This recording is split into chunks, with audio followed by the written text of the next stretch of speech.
welcome back to another Spoopy podcast. Spoopy, boo, boo, boo, boo, boo, boo, boo, boo, boo, boo. Spoopy, right? I know you're scared. Don't. It's okay. Ah! Chris, wow! Don't make that face. You're gonna make me piss my pants. Nick, stop.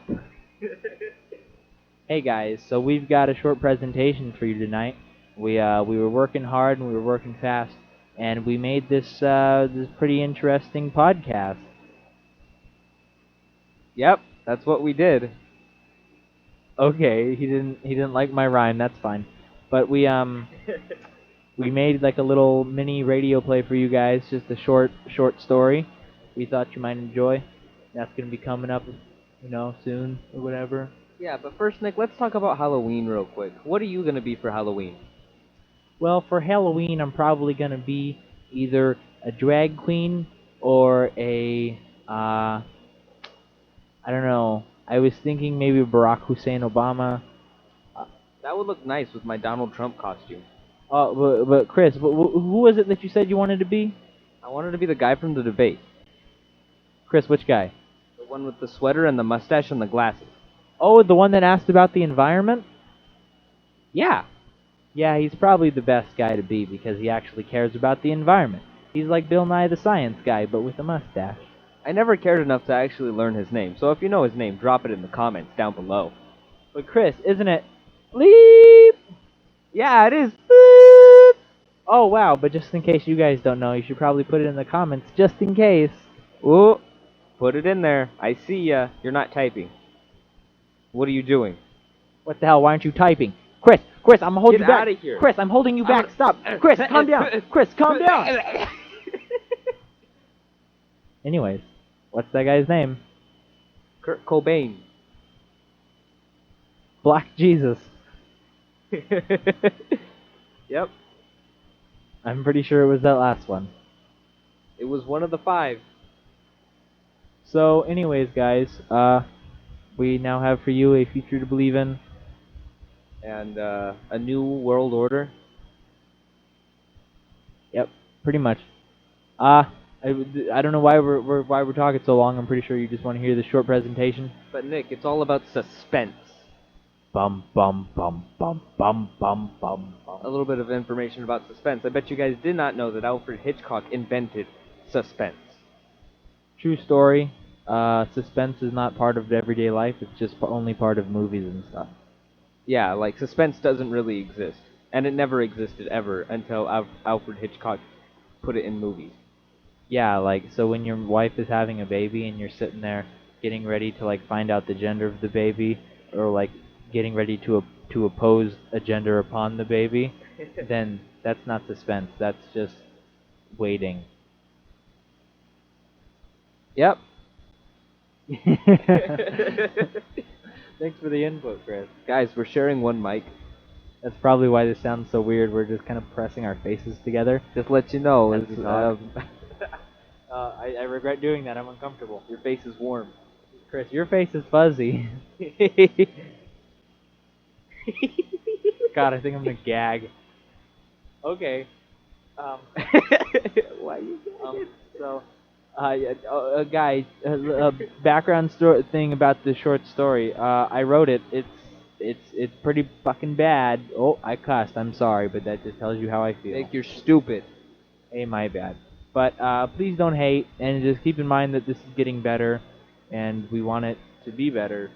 Also, we have a special guest that was also here for the recording session. Hi! Wow, you're loud. Okay, I think you recognize that voice as Ariana. She's the Ariana Grande. Yep, featuring Ariana Grande. She also comes in, no. She also comes in tall. No, shut up. No. She also comes in tall and vinte. That was the Starbucks. Yeah, Starbucks. Anyway, without further ado, here it is. Ara poopa doopa doo. It's actually called something. It doesn't have a name. Here, if you guys, after you listen to it and you want to name it something, why don't you put it in the comments as well? Put a name. Put a name right next to the name of the guy that did the question. thing.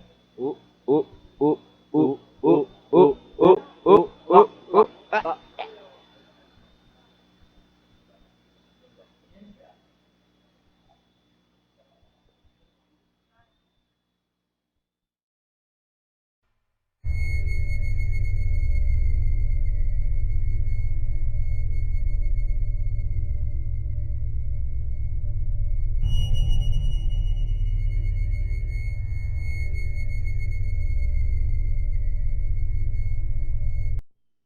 It began long ago, in the small village of Riverdon, a quaint little town with a troubled past. It was on the border of two great nations, constantly at war. Riverdon was raided and rebuilt like the moon, waxing or waning, never in between. Our story begins in a period of waxing. The houses had been rebuilt, the dead had been buried, and the farms once burnt and charred were now fertile and luscious with life. It was harvest time. Children laughed and played as parents prepared for the harvest festival, a tradition that was rarely actualized. But this was the year that the people of Riverdon did not go hungry, their children did not die of disease, and the men did not die for another man's cause. But this happy tale has only just begun. As the kind folk of Riverdon basked in glee, they soaked in ignorance. For not too far away in the mass graves of wars past, something began to stir.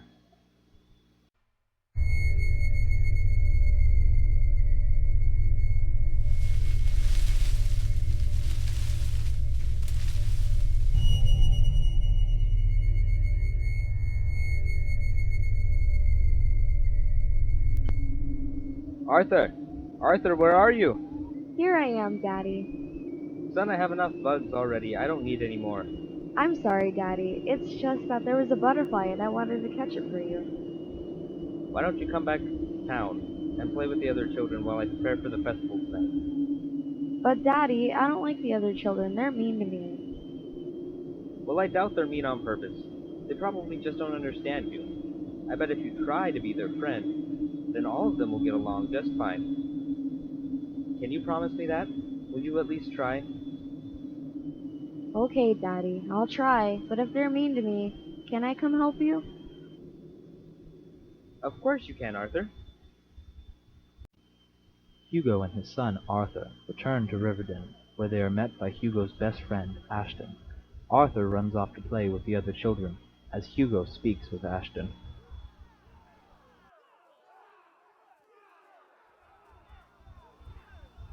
I'm worried about him, Ashton. Ever since his mother died, he doesn't even try to play with the other children, unless I force it. He is but a boy, Hugo. Worry not. He is working through his youth in his own way. I just feel so powerless, like there's nothing I can do to help him. But he shows no sign of sorrow, as if she's never left his side. She hasn't left your side either. She's with us all in spirit. And let her spirit never leave our side. I guess we should get started.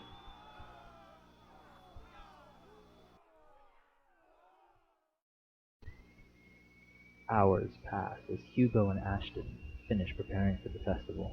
Once finished, Hugo ventures off to retrieve Arthur.